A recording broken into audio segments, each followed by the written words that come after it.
Good evening, everyone.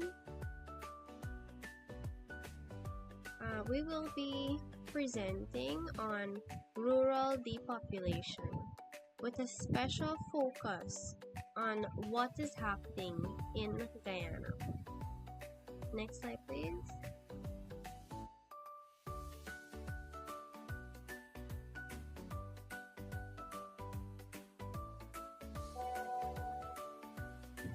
The introduction. What is rural depopulation? Rural depopulation, as referred to the slide, refers to the steady decline of people living in rural areas as they move towards urban or even migrate overseas. In Guyana, the shift from rural to urban living has increased over the past 2 decades, affecting many coastal and hinterland communities. The Essequibo Coast is experiencing youth outmigration, leaving behind older populations and smaller households. Background and trends in Guyana. In Guyana, we've seen a major shift in the last 20 years, or 2 years as the slide says, in the Essequibo Coast, where many people leave rural villages and move to places like Georgetown, the East Bank Corridor, or even to other countries. This trend affects both our coastal and hinterland communities. As the slide says, the majority of Guyanese now live in urban areas like Georgetown and the East Bank Corridor, even overseas rural coastal areas such as Pomona, this is on the Essequibo Coast, Queenstown, Affiance, Adventure, and Anna Regina Essequibo Coast have reported declines in young working age residents. Therefore, these residents leave their rural residing areas to go seek work or jobs in urban communities or areas, towns, etc. Yes, miss, on to the next slide. On the Essequibo Coast, yes, miss, I'd like to take a look at the picture first. On the Essequibo Coast, especially, a lot of young people are migrating for jobs, education, as I said, and better opportunities. As a result, many villages are left with mostly older residents and smaller households. This is one of the main signs of rural depopulation. Yes, miss, on to the next slide. Here we have some push factors or why people leave rural areas. Limited job opportunities, mainly rice farming, fishing, small shops. So compared to the limited opportunities such as what was named, the rice farming, fishing, small shops, if you leave the rural setting and move to the urban setting, automatically you're met with opportunities that involve inclined education. If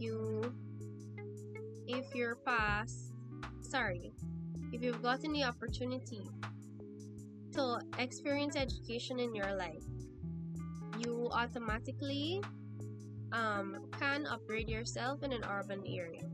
Whereas job opportunities such as a rice farmer would not compare, or somebody that has that education status would not prefer to be a rice farmer.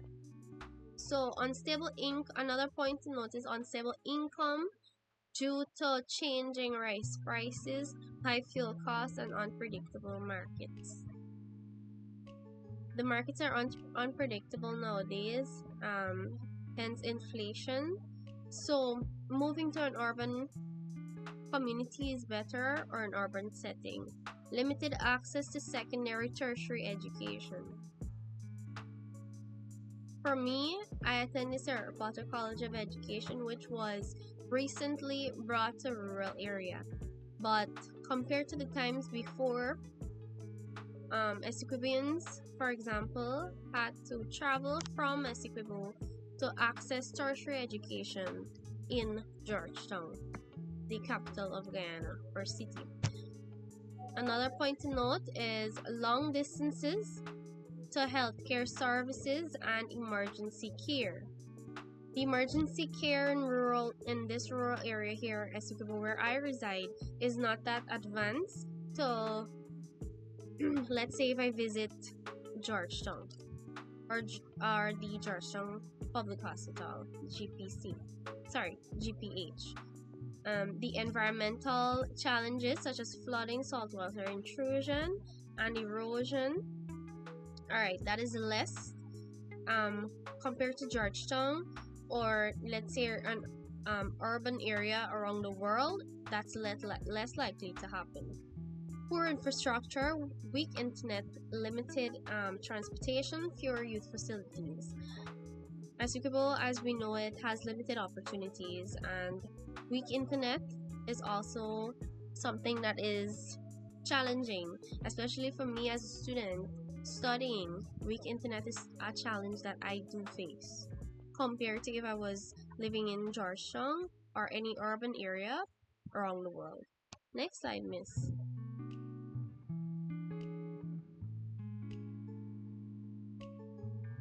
The push factors are why people leave. These are some pictures that show poor roadways in Essequibo, the county in which I reside, and my colleagues as well. Damaged sea defense. This is the damaged sea defense on the seawall area. Flooded rice fields. That is on the coastal land where I reside again, and my colleagues as well. Rice farming is regularly done, or is done on a regular basis, so at least once or twice a year, and this is something that a lot of rice farmers experience. Flooded rice fields, which is an occupation mostly occupied by many Essequiboans. Yes, miss, the next slide.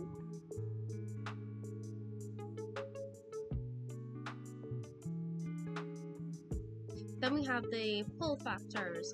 Why people move to urban areas. Better paying jobs in Georgetown.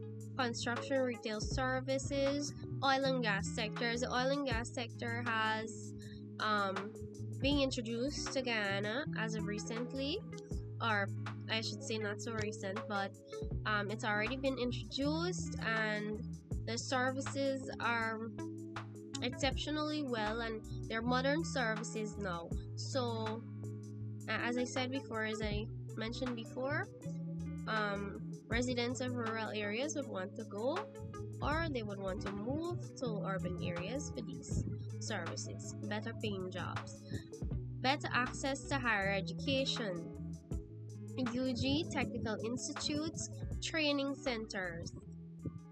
Yes, as I said before, Essequiboans used to travel to Georgetown to experience a tertiary education.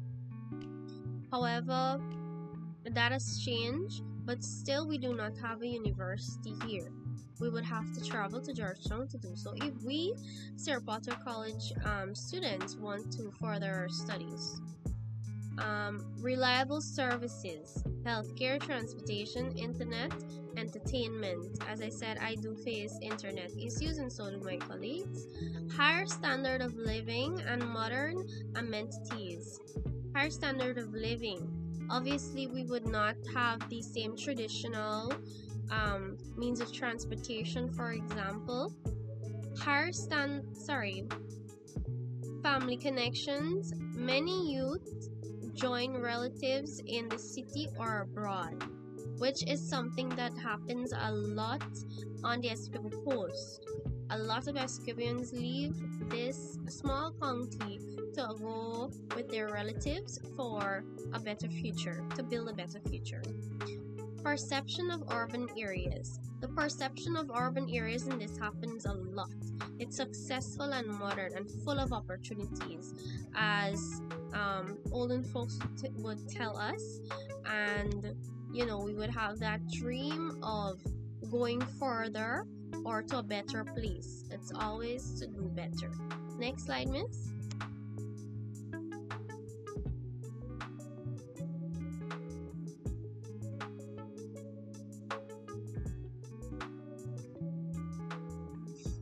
I'm ready to move to the next slide, miss, with the pictures.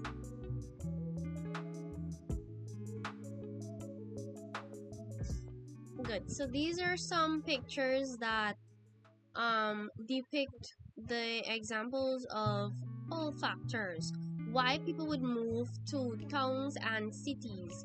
What makes it so attractive? So this is an example. The first picture shows Georgetown skyline, where you would have more opportunities in Georgetown than it has Georgetown itself, where it has better infrastructure. Infrastructure, as in the setting of the area, is different. It's more modern. And then we have Georgetown, where they would have higher wages or higher paying jobs. Good night, everyone. So I'll be doing the consequences on rural communities. Consequences, effects on rural communities.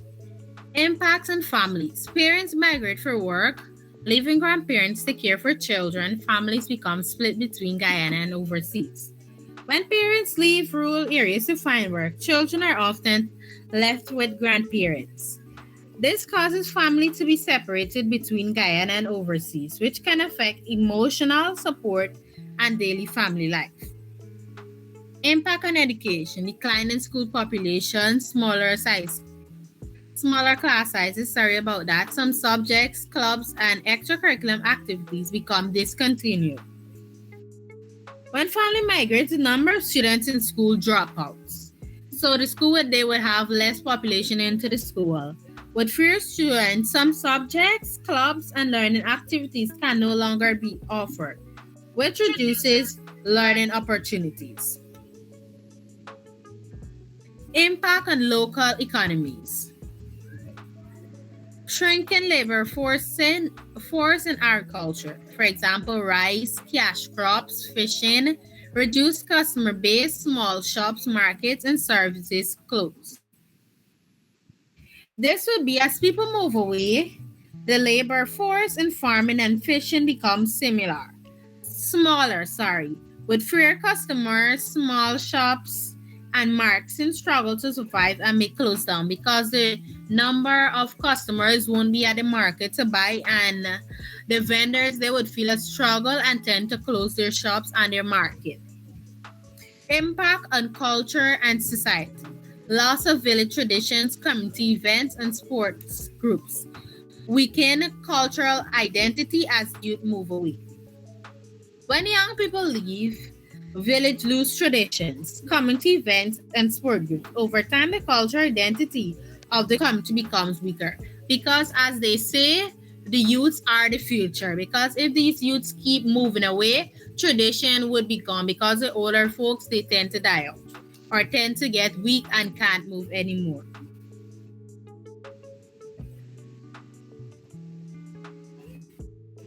So we have a picture here. This shows the cultural impact population gaining, aging. Sorry about that. This would show the population of the older folks. They're getting older. Each day they're getting older. And the next picture we have is decline in local business. This would be there less persons coming to the market. As you could see the market there, it's bright, it has a lot of customers. But when these persons, they get the opportunity to move elsewhere, the marketplaces, they get smaller with fewer customers. Next, the last picture we have there is fields not planted. The rice farmers, they're not getting enough profit off it because of the customers moving away, people moving away. So so they tend not to plan for the next crop. Examples in Guyana. Essequibo Coast examples, Anna Regina, youth move into Georgetown, Parique, and overseas for jobs. Because in Essequibo, as we know, there are few jobs. There are not much places because Essequibo is not that well developed.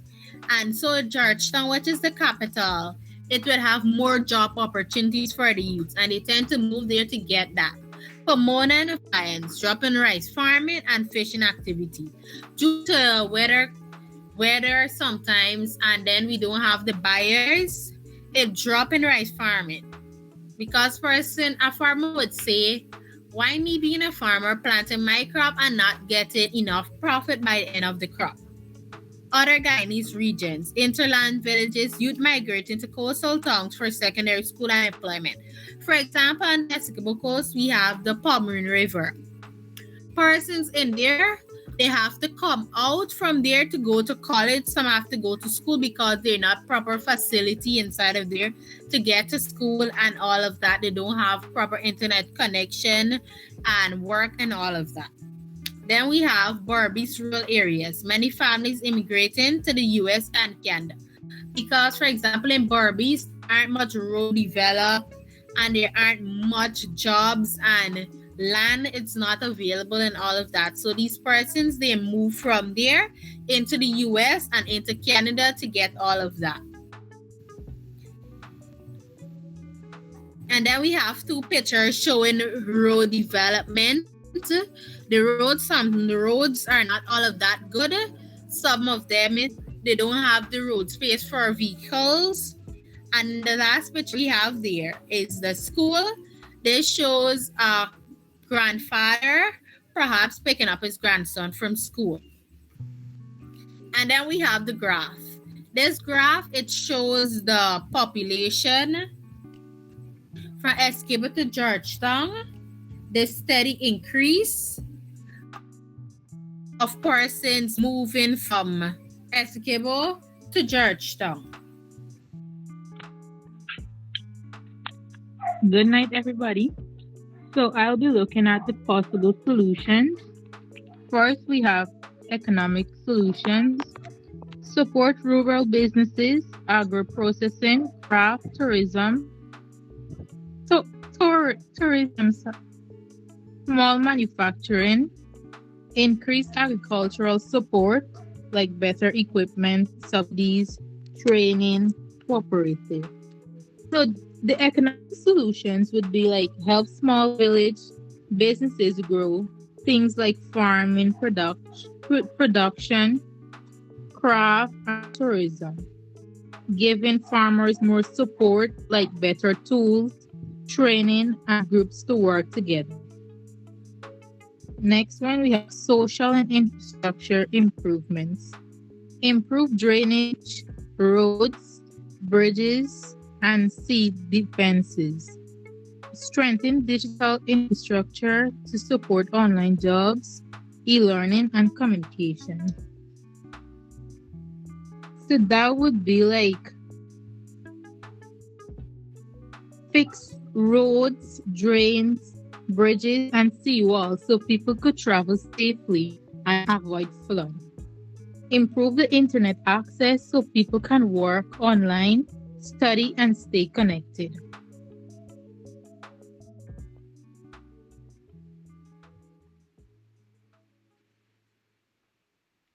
We have education-based solutions. Modernize rural schools with CT labs, STEAM programs, and vocational training. Encourage school-based projects like gardening, poultry, and science clubs. So that would basically be like upgrade rural schools with computers, science lab, and skills training. Let the students do hand-on projects like gardening and science club. Next, we have community and cultural solutions. Build youth groups, sports team, and cultural clubs to strengthen belonging.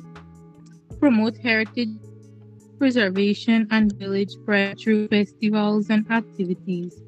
So that would be like farm youth groups and sports teams so young people feel supported and involved, celebrate culture and traditions to build pride and unite in the village.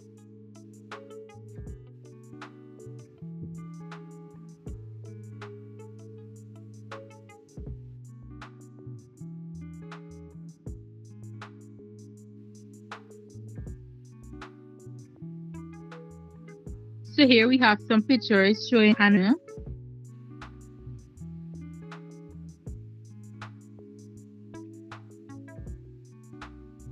We have a picture showing, well, the welcome sign to Essequibo. And the picture there is showing like a lake or something and a loom dam.